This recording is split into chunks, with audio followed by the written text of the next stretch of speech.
so I'm not going to shout at you. Well, I just want to say thank you for the opportunity to come and talk with you. My name is Tina Grotzer. I've been kicking around this place now, for 30 years. I came as a student to study cognitive science and cognitive development with a very strong interest in science many years ago. At one point joined the faculty, kind of rotated off, rotated back on. So I'm over there working down the street, and if there are potential collaborations and you see something that inspires you, I would love to have a conversation. Most of my work is actually with ecosystem scientists. But the work I'm going to talk about today is in collaboration with there's a piece that I've done, and then there's and have been doing for many, many years, and then a piece that's in collaboration with my colleague Chris Deedy, who does work on virtual reality, which is a whole new world for me. I'm a Luddite, and I've learned to see things in a different way. So that's what I'm going to talk with you about today. I should also add that I spent 14 years in the classroom before it's what happens when you they don't have funding to fund you over there as a student, so you work full-time and you go to school full-time, and then you graduate, and you still got a foot in both places, and that actually feels good to me. So, oh, there we go. All right. So this is someone, who this is. So this is a quote that has stood out to me for many, many years. I'm just going to say a little bit about my inspiration for the work that I'm doing. And, understanding how nature speaks to us and the world that we inhabit feels central. It's sort of, my moral compass. And as you well know, and are probably many of you worried about with our recent election, we don't necessarily understand the way that the world speaks to us. And so we worry a lot about educational injustices, and down the street, people worry a lot about issues of diversity and ethnicity, et cetera. I worry about this one in a really big way, that environmental justice and injustices will really be something that we'll be dealing with in this next generation. So, but the other sort of big message of all of the work that I've done and others have done is that human cognitive architecture is not particularly well adapted for perceiving, attending to, or reasoning about complexity. And I'm going to talk about some of the reasons why today. And I'm going to draw from a lot of people's research, and there are a lot of citations in my presentation, but feel free to ask for more if you'd like. So some of the work in education that's focused on causal and systems thinking says that students distort complex patterns to more simple linear ones, that they tend to focus on the components, the pieces of a system, but not its deeper relational aspects, that they have a very hard time thinking between levels. So Uri Walensky and Mitch Resnick have written about this quite a bit, the problem of that the actual causal patterns and the components are differently defined at different levels. We see this in biology when students are reasoning at the individual level versus the population level. But just about any causal system, as you start to tease it apart, you see that the players at different levels are different. And that they often make assumptions, default assumptions, based on growing up in the world that pull against discerning complexity. And I'll say a little bit about that today, but the work of Mickey Chi on ontological categories, that we make certain assumptions about the nature of processes or matter. We assume something's matter-like instead of process-like, or so we just come with those assumptions as learners, and we don't necessarily examine them. And I would add that education doesn't help us to examine them. So this is a set that I've been working with over the years, a set of default assumptions, and informed by lots of people's research. The list got longer. At one point it was 7. It's grown to 11. I'm going to talk about a few of them today. I'm going to talk a little bit more about the ones in ecosystem science because those are the ones that we're working on now. I'm glad to speak to any of them that you have an interest in, because I know we have a nice conversation time at the end. So the question that I ask as an educator and a cognitive scientist has to do with this idea of building causal competence, building awareness that the simple linear models that we may assume aren't necessarily enough what's going on there that could help us to get to a different set of assumptions, what makes it hard. And, just to, think about a baby in a crib, they reach up, they whack a bell hanging over the crib, it makes a noise. That's really empowering and really reinforcing, right?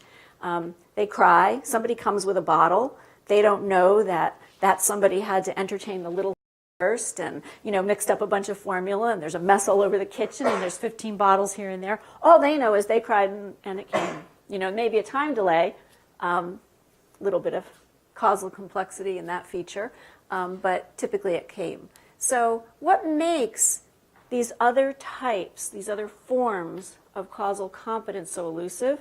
Is it malleable, and to what extent? Obviously, I think it's malleable because we're all pictures of promise. I'm quite sure that all of you reason on the other side of those default assumptions, and that's how you're engaged in science. So, if one adult can do it, one student can do it, then it's a picture of promise. And I think education has to pay more attention to those pictures of promise than the normative, because the normative is very much the status quo. So some aspects might be developmental, but one of the puzzles in the developmental literature is that younger kids often look more competent than older kids.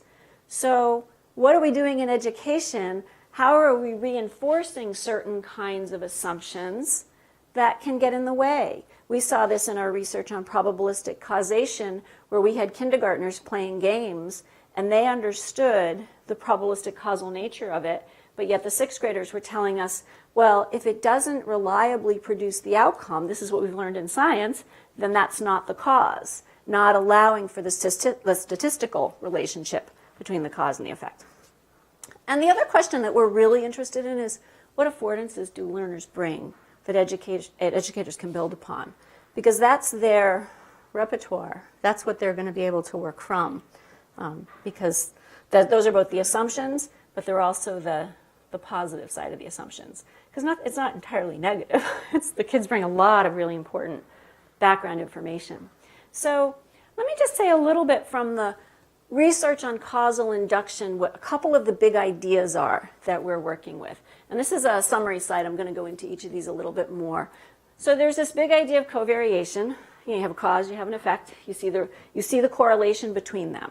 And that's how we get to ideas about possible causal relationships. Often we leap and we go too far, right? But there's also this whole body of research on causal mechanisms. So if you know how a mechanism behaves, you know what kinds of things it's capable of, what kinds of outcomes might happen. Testimony research is what the experts tell us, and we all know how good people are at listening to the experts, right? So maybe not, right? So, but testimony and truth in testimony and whether we accept testimony is a whole body of research related to how we discern causal relationships. And then intervention, it's kind of tucked in here because it relates to a number of these. You can intervene on a covariation relationship and see what happens, right? Might help you to learn some things about mechanism, but intervention is the investigation experimental maneuvers that we make to try to manipulate what's going on. So the big story that we've kind of put together from this research, I'm going to share now, but then I'm going to go into some of the puzzles and problems with each of those lines of research that I just shared. So the story in the research is that we notice these covariation relationships, we sum across our experiences, and we're trying to seek out these correlations or patterns. We do it all the time. Very human thing to do. We even try to disambiguate potential causes. So we find that we eat at a certain restaurant and we always feel a little sick afterwards, or often we feel sick, the probabilistic causal relationship, not always, but often. And we think, well, maybe there's a connection there. So we might try eating that same dish that we often get at that restaurant somewhere else to start to disambiguate the restaurant from the dish, from those kinds of causes. But we also do seek out plausible mechanisms, and we use the knowledge that we have of mechanisms. So if you have this covariation relationship you're noticing, and you then go, oh, sushi restaurant, maybe you know a mechanism that might be responsible for making you feel ill. Information about mechanisms can lead to other ideas about that relationship. Agency is particularly powerful. So I just mentioned the baby in the crib. So think about that baby in the crib. If that's really empowering, you do something and it makes something happen, that's a powerful motivator in your causal explanations. We ask kids all over about, it's an air pressure differential experiment. We ask them what happens when you drink from a straw, and they say, I suck, and I make it come up. So the air pressure, the ambient air pressure is sort of non-obvious to them. It's about them and what they're doing. And, but you see those kinds of agency-oriented explanations all over the place. We have a number of studies that we're looking at in terms of agency now, because a lot of the approaches to teaching kids about complex systems have to do with agent-based approaches, where you have many, the kids are actually programming the individual agents. They're thinking about their feelings as an individual agent. What rules would you follow? What feelings would you have? And they're trying to predict the population outcomes. And there's a lot about that that's very powerful and can really bring their experience. There's also some puzzles about it, though. Not everything connects to our own agency. And the other big idea that we know about is that powerful narratives offer a means to learn important relationships. And if you look at Kahneman's work, availability, heuristic, you look at some of the ideas about the power of narrative and the power of stories.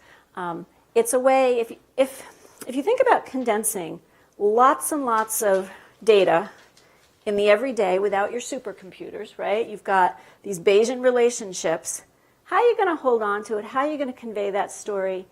Well, a powerful narrative is a way of, it's the punctuated equilibrium of data analysis, right? You take a leap. You kind of tell the story, and you don't have to analyze all of this data and hold all this data in your head. We saw this with the kindergartners. We gave them a game to play. And one of my doctoral students had a relative working with the supercomputer in Tennessee, and he actually was able to run a Bayesian approach to that very same game. And our kindergartners looked more sophisticated because they were making these sort of leaps. So they would make a leap to a certain kind of strategy. They were not pure Bayesians. They were Bayesians with good narratives, I would say. So, and the other piece that's really important to the broader picture that I'd like to talk about today is that we are always filtering stimuli. It's what we have to do. There's so much information coming in all of the time that we tend towards efficiency. It impacts where we're drawing the boundaries on what we notice. And meaningful patterns, we jump to them. They are our defaults. They're our well-traveled patterns. So think about walking on a really crowded city street. You see lots of faces going by. And suddenly, you notice the face of an old friend, and attentional capture happens, you're riveted, you turn to that person, and you start talking.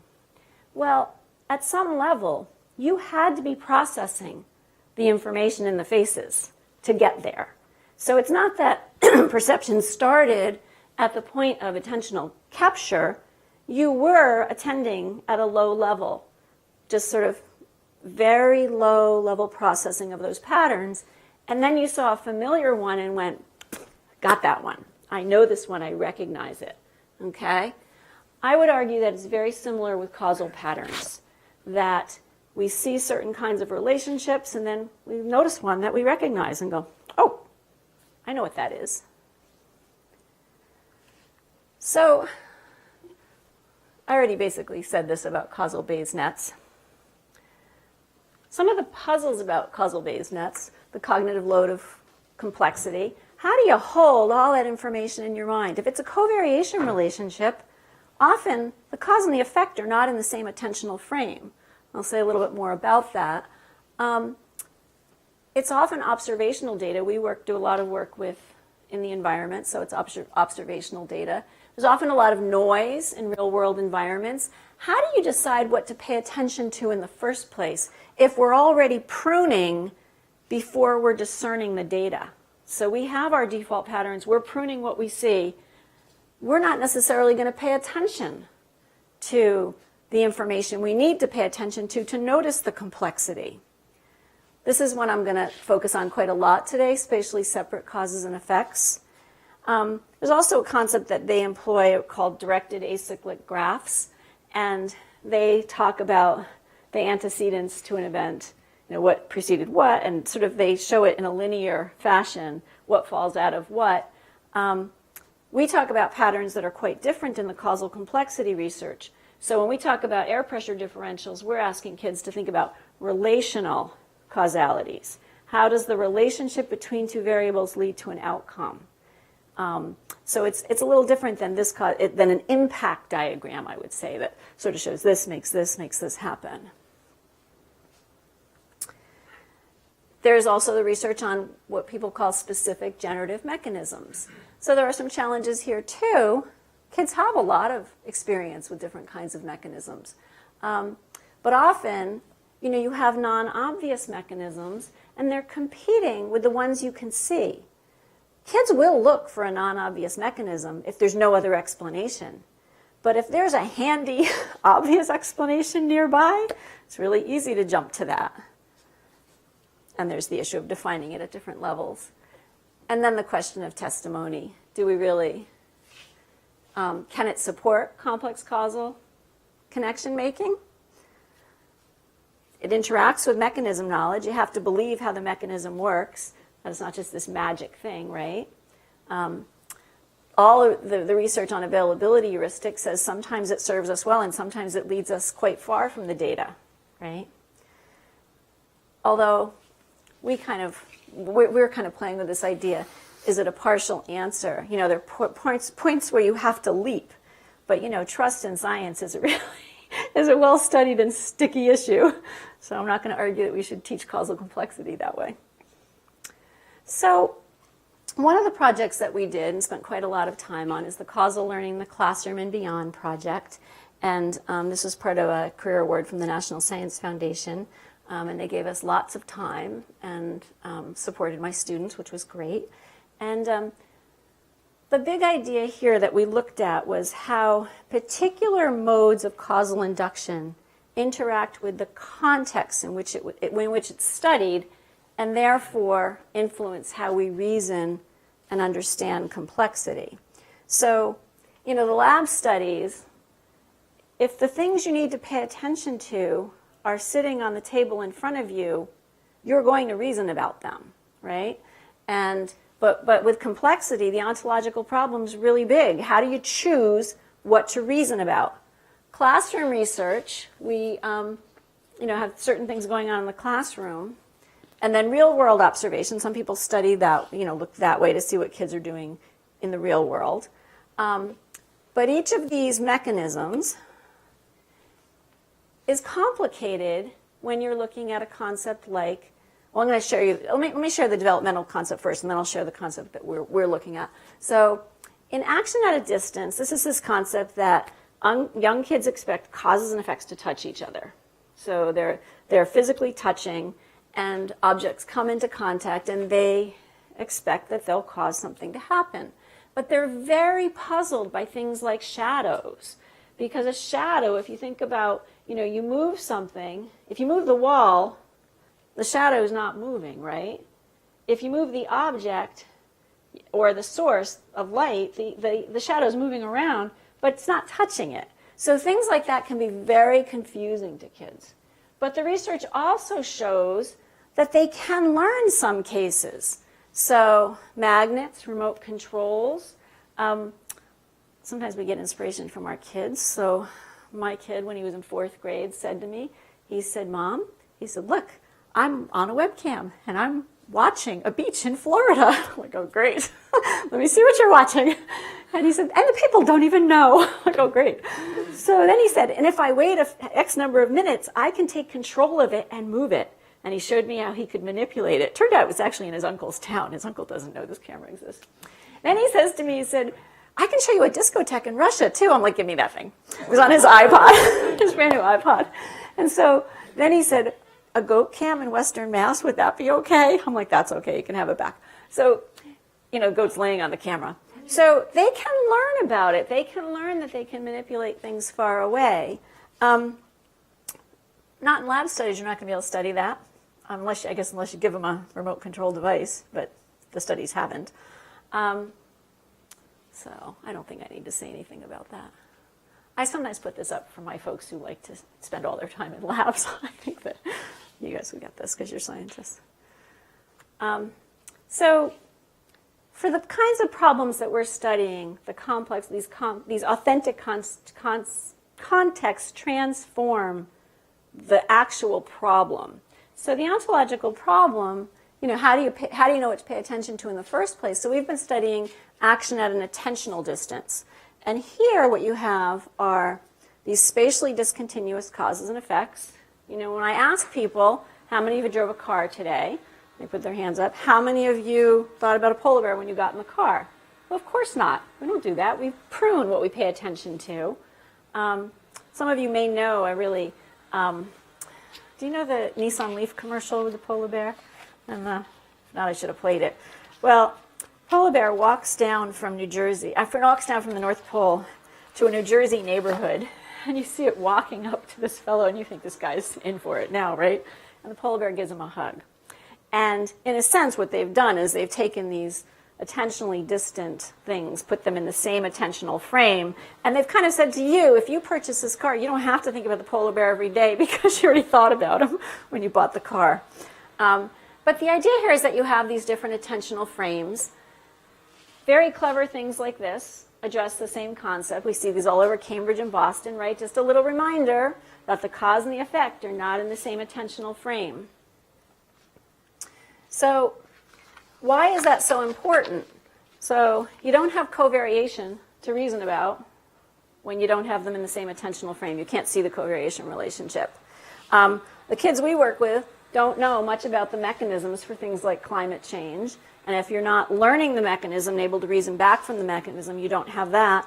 And this is my pessimistic self. I don't think people listen enough to scientists to listen to the testimony.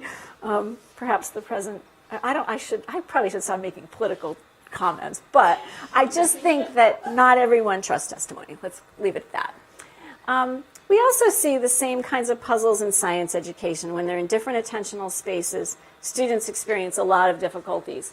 These are very hard concepts for lots of other reasons. That's not the only reason. So we looked at we did a series of studies with kindergartners, second grade, fourth grade, and sixth grade. We tried to build on their affordances, after having the experience with the iPod and the kid.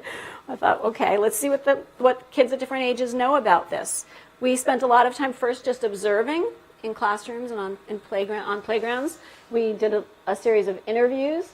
We then curated opportunities in the classroom, cafeteria, and elsewhere to see how kids would think about these forms of complexity. And we did some classroom interventions. So we used open-ended and forced choice scenarios about action at attentional distance. We looked at what kinds of reasoning patterns and problem features the kids actually noticed. And we looked at the variation between and within their responses. These were in schools all around here. So some schools you would probably know. We spent some time at the Banneker. We were downtown Boston. And we did both emergent coding, looking at the patterns in the data, but also applying top-down from our theories what we thought might be going on. So students tended to give local responses. And we would argue that that's a very reasonable thing to do. If you see something happen, if you see a cause, or a potential cause, or you see something happen, you look for a local cause to explain it. That's the most efficient thing to do. You do that before you start looking far away. Of course, if you're an ecosystem scientist, you can't stop there, and that's of great interest to us in our work on ecosystem science. The interesting thing was that we saw local responses persisting across the different types of scenarios. So we had natural science scenarios, social scenarios, different types of science problems, technology, and we saw it across both the scenarios and across the different grades. Very little difference. So no learning about possibilities that was discernible from the kindergartners to the sixth graders. However, in forced choice opportunities, these weren't forced choice, these were multiple choice. You could choose a certain number of responses. Kids chose at the same rate explanations that had an action and attentional distance character. They couldn't generate them necessarily, but they were able to pick them out, and they didn't necessarily dislike them for any reason. So they, at about the same rate. And some students did construct distal responses. These were our various problem sources. So I think I'm going to go to this chart. I think this is probably more helpful. So this is our local and distal. And then this is here when we gave them a multiple choice opportunity. Is that because you were then providing them with something in the multiple choice that they wouldn't have thought of during the... That they couldn't generate the... So what we wanted to know is, do they inherently dislike these kinds of explanations, or can they just not think of them? And what we tried to do is control as much as possible for the kinds of components in the explanations. We didn't want to introduce something that sounded wildly interesting. So we tried to create examples that had the same stuff differently explained. So, yeah. And we did see students generating distal responses. And when they did, they were drawing on prior knowledge. They were things that they had learned about before. And I would say that over the course of this study, kids started to realize, there's problem sets. You have these researchers coming and asking questions, right? And these are things that they understood the mechanisms about for. And so they started to realize that there's this thing that you can have causes and effects that are far apart in space and time. So mechanism was really key. And this is maybe sounds less extraordinary to all of you who work in the sciences, but in education, the idea that you need to teach this deep mechanism knowledge, there are great debates about situated versus generic cognition and the role of each, and it gets dichotomized, in a way that I don't think is productive. But understanding mechanisms and how they act got kids quite far in our work.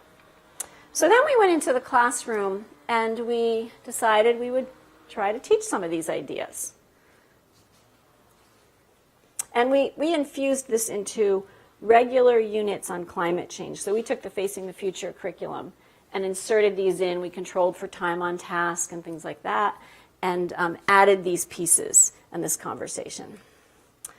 This is online, so you are welcome to look at we have a website. It's attached to my faculty page, and it has this curriculum is there. So there were 325 sixth graders, 14 classes, 7 schools. They had pre and post. We had a couple of different inventories and 2 independent coders. And what we saw when we went from contact or physical touching towards action at an attentional distance is that these are the gains. So as kids experienced this conversation, they started to pay attention to the possibility. And it's not that they didn't, so I'm showing you gain scores, so that makes it a little hard to see. It's not that they left these explanations behind, and nor would we want them to, but that they started to realize that there were other kinds of explanations that could be valid.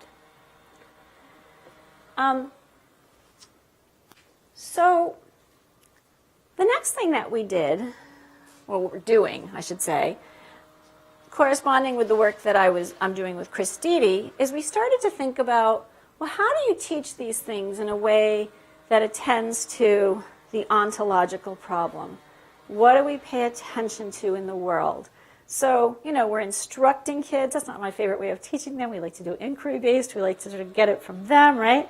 So how do we start to influence what they see in the world and what they start to attend to? So we know we can teach them the reasoning. That's great. That's a good start. But we also know that transfer is a really intractable problem, that lots of times kids do things in the classroom that they'll never do outside. Marsha Lynn has this whole series of studies, and one of the predominant themes that came out of it is the kids said, that Newtonian physics is what happens in the science room and not on the playground, She has some famous quotes about that. So the idea is, how do we start to really look at this problem of perception, attention, and reasoning, and get kids to be metacognitive about what they are and are not doing, so that they start to become different thinkers about their world, given our tendency to prune concepts and to be efficient and pay attention to what's in front of us. And for a lot of them, that's actually their cell phone, their iPhone. It's not what's in the world. So we have other challenges too, right? But I'm going to tell you a little bit about our EcoMUVE studies. But we were working with scientists at the Carey Institute and looking at how do they approach understanding an ecosystem.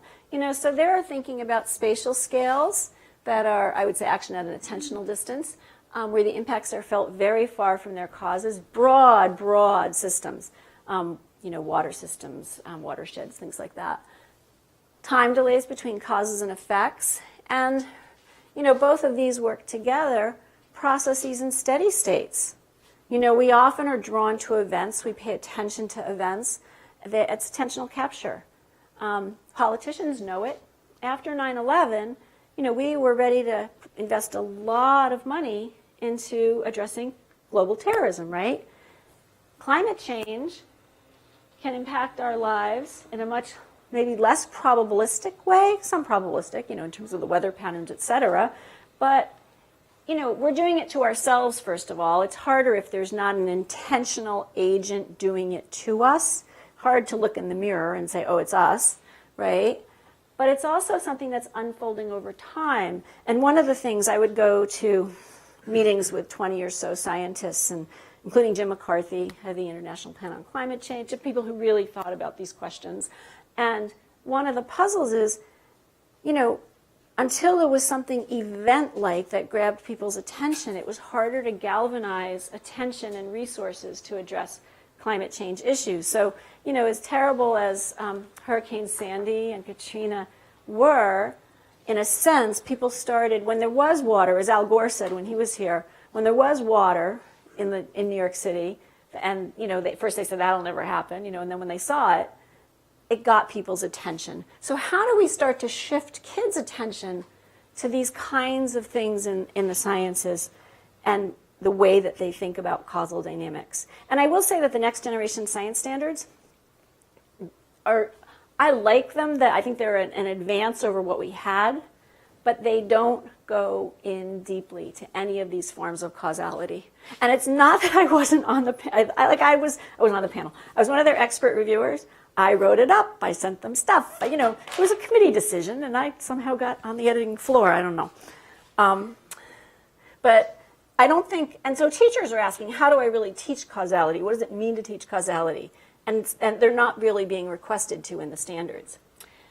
So we developed something called EcoMUVE. This was with IES funding.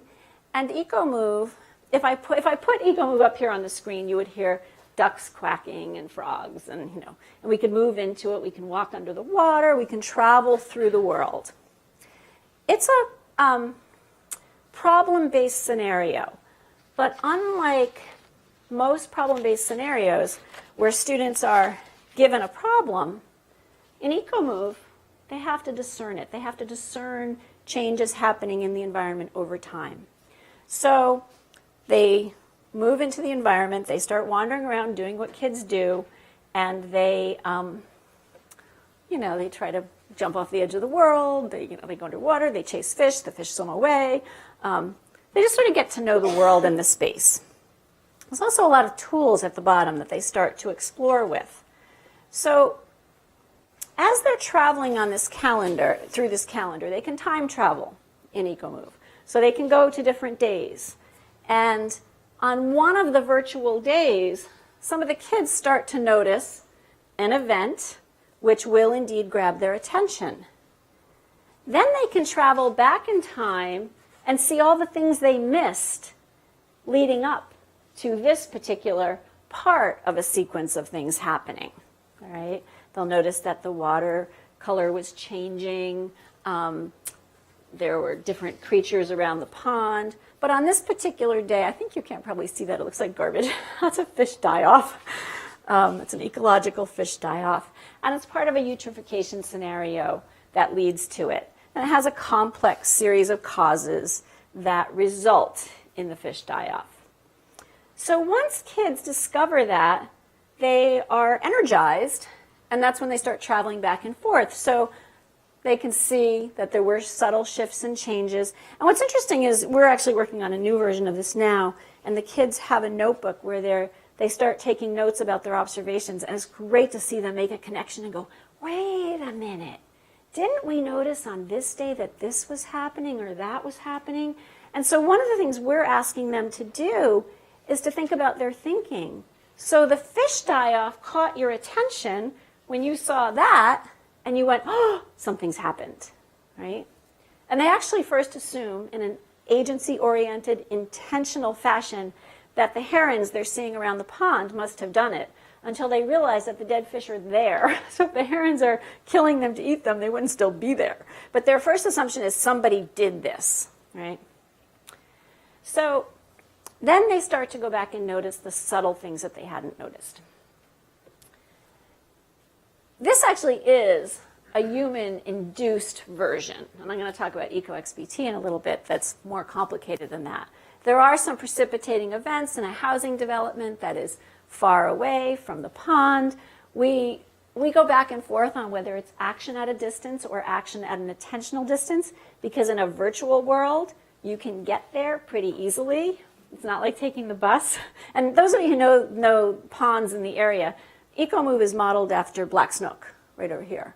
So, and you know, there are things about the upper watershed and things nearby that would impact Black Snook.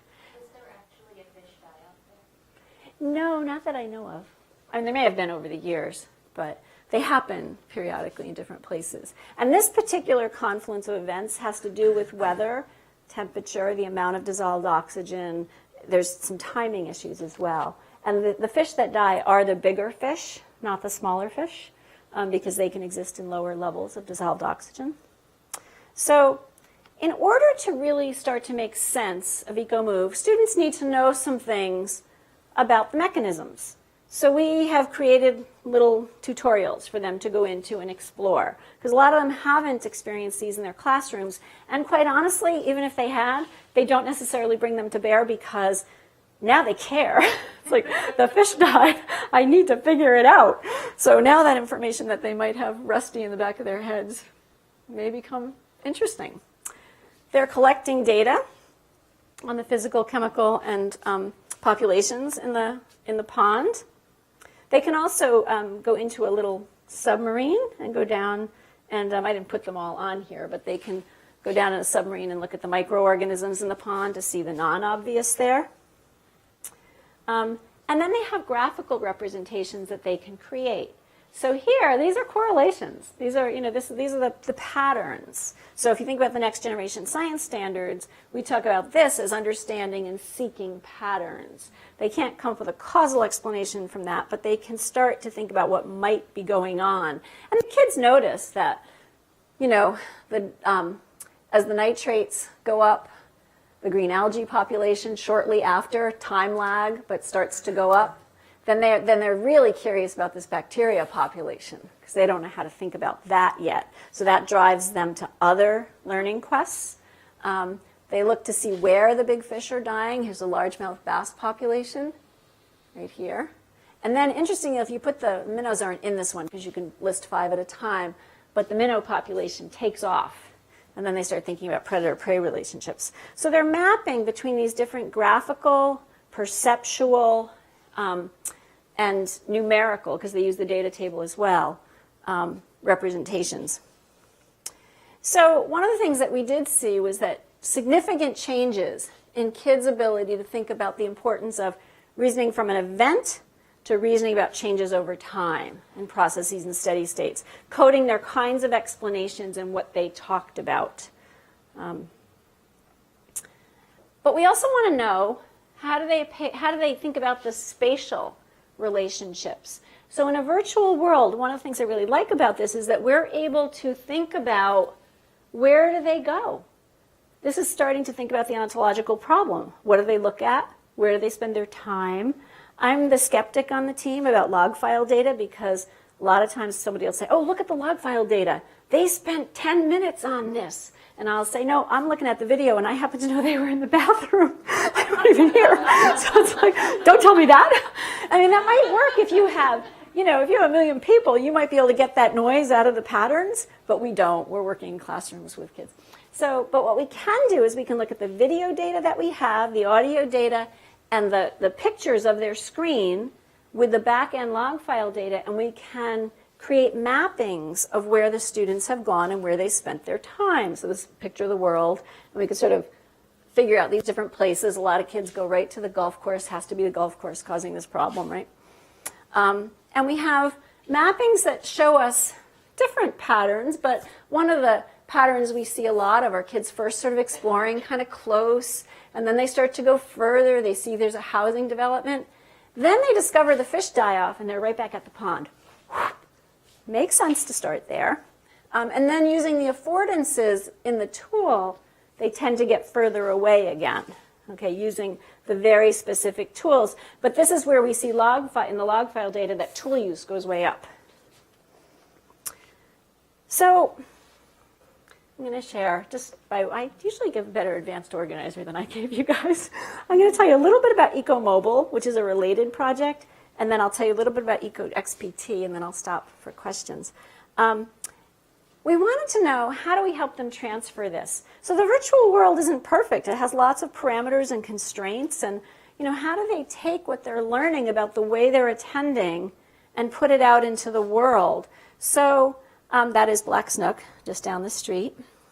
And this is the upper watershed. I sadly will tell you it doesn't look like that now. It's so dried up that Cambridge is buying its water from the Mass Water Resources Authority. This is right behind my house. There's two parts of it along 128. This is the part just below, north of Route 2. That's Hobbsbrook. And you can see sort of the relationship to Fresh Pond. So we gave the kids handheld mobile devices and sent them out to the pond. And we programmed tools to use. So some of the tools were connected to what the teacher wanted them to learn around consumers and producers, et cetera. And we put mobile hotspots out in the environment, and they can zoom in on things. And they'll get information about what's there. They'll also get, oops, well, I guess I took them out of here. Why did I do that? Okay, so they'll also get, you can also give them sort of what's going on at the molecular level. You can give them different representations, different movies, and they'll pop up just in time as they're exploring the phenomenon in the world. I think I took it out for timing, but so one of the things that we did is we wanted to give them something called virtual binoculars. We wanted them to see beyond where they were. And so the virtual binoculars, actually, when they held up the device to the west, they could see, they were out there in March, which is why these pictures have snow. You can't have it 70 degrees, looking like it's 70 out in the western suburbs when it's 35 there or whatever it was. But they can hold up the device and they can get information from these water monitoring stations up near Hobbsbrook. And they can start to reason about what might be coming into the water here. They saw that one. They wanted to know, okay, we need a map. What is that guardrail?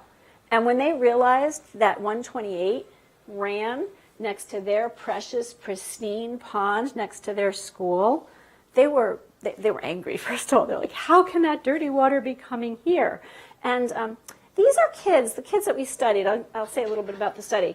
The kids that we studied had been at the school across the street since kindergarten. So they pretty much knew that pond, so they thought. But what they had never thought about was what's far away from the pond. So these are the virtual binoculars that we gave them. And we also gave them something called a time transporter. Now, if you know anything about the history of Black Snook, it hasn't always looked very good. Over the years, it was a trash heap at one point. And over the years, people have brought it back. Conservationists who care in this area have brought it back to the beautiful, pristine place that it is today. This movie, this is a version of a movie, I'm just going to play a little bit, is someone we transported. So while they're at the pond, they held up their device to the pond, and this is what they would see. Any of you who are taking classes at the Ed School, this is what can happen to you when you stand up at the end of the class and linger for too long, because the student featured here did just that. He also, this is his cap that he puts on, and I saw him and said, Daniel, we need you. So.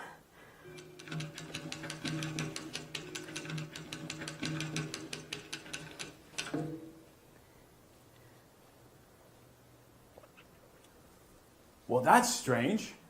I was just visiting the Nook and, well, who are you?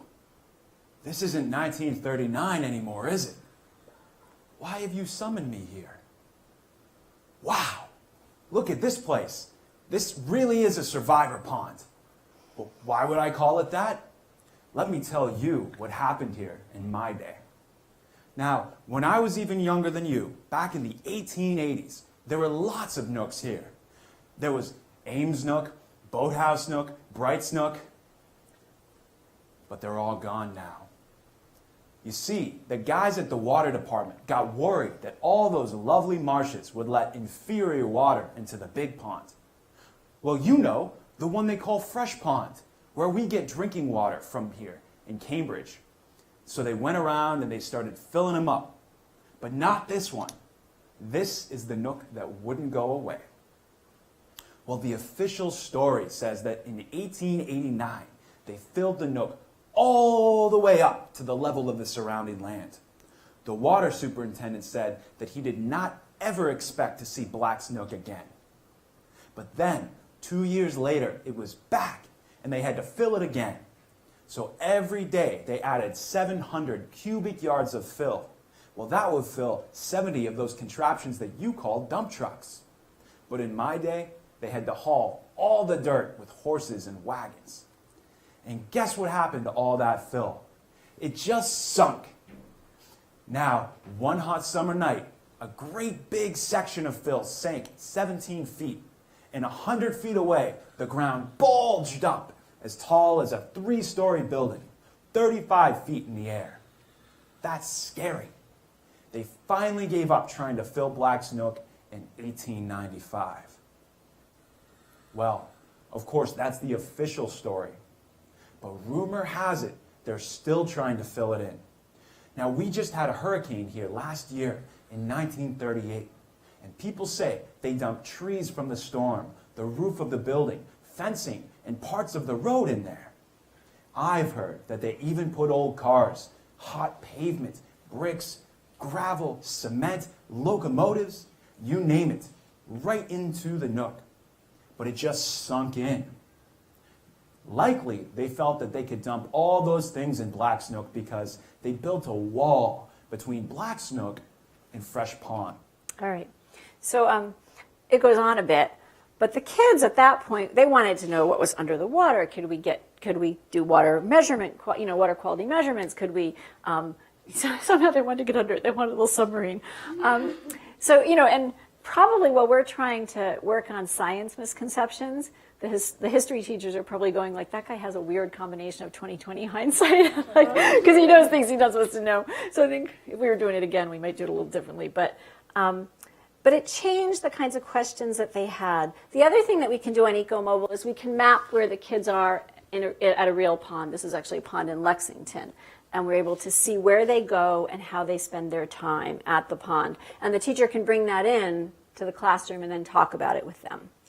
So we actually contrasted 2 different classes, same science teacher. We used a concept called reference populations. We use them in reference to each other. It's a concept from ecosystem science.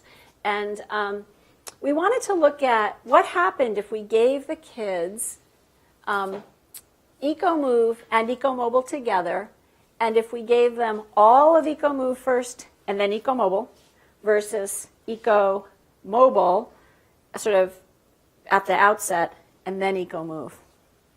And we really wanted to know, would they transfer these ideas to the real pond about action at a distance and change over time? So we had these 2 different classes. These were kids who thought they knew the pond, as I said.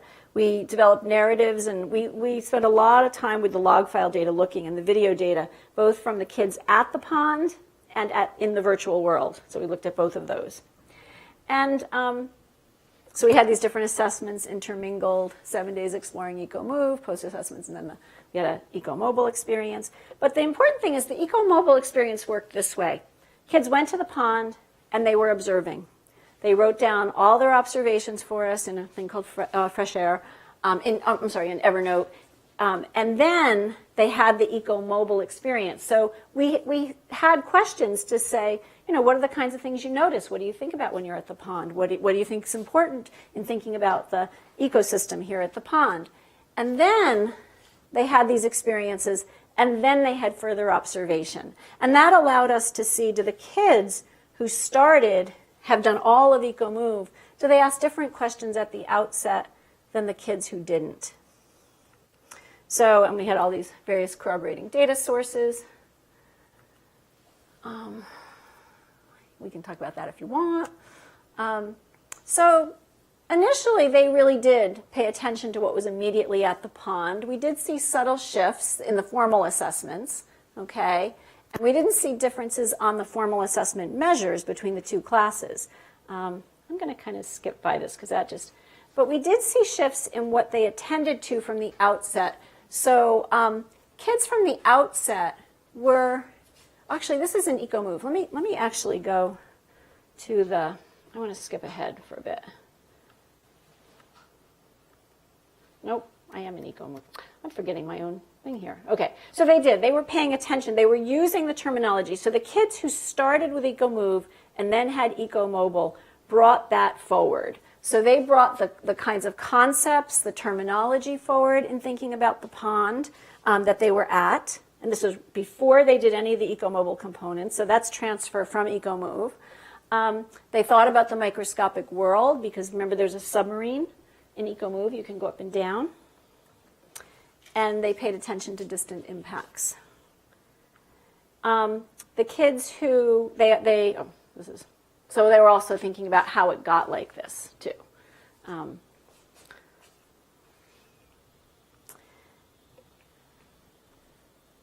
This is more of, whenever you have a sixth grader who's really appreciative to people who are taking care of something, it's kind of, we think that's a good outcome. So they're thankful to the people who have conserved the area. The opposite, where the kids focused first they had EcoMobile and then they had EcoMUVE. These kids were focused on the things you would notice at a pond. I mean, they were interested in the geese. They were interested in what the geese were eating. They were looking for frogs. Great kid conversation, just really different than the kids who had experienced EcoMUVE first. And then after they had the EcoMobile experience, then they started thinking about where is the water coming from. It did shift in that very short experience. They were at the pond for an hour and a half. It started to shift what they attended to. So I want to get to questions, so I'm just going to go through. I just want to show you this one or two slides from EcoXPT. So EcoXPT is an attempt to expand the complexity of the EcoMUVE world, but also to infuse epistemologically authentic experimentation into EcoMUVE. The kids and the teachers, too, don't think about ecosystem scientists engaging in experimentation. They don't know what forms of experimentation they might engage in. This one is an example of an experiment with tracers, where the kids are able to put tracers in the environment to assess their assumptions about where material might be coming from that might be influencing the pond. So they can put it up at the farm and see if the farm is the source. They can put it at another pond. They can put it near the housing development. They think it's sewage. They can put it in the toilets. And then they can, over time, see what happens in the environment. And this is our attempt to start to teach them the spatial concepts in the environment. We've just finished building this, and we're testing it in schools. So I wouldn't say we were finished testing it. We're still tweaking. So that's what we're doing now. And if you want any additional information on the concepts that I put up, those 11 concepts, those are all outlined in this book that I put out in 2012. Slide credits, so like that. So I'm going to stop there. I kind of put a lot out there. I know your lunch is here, and so I don't know if you sit together and eat lunch and talk, and that would be great. I would love that. I would love to have you talking to each other, too. So. All right. Thank you.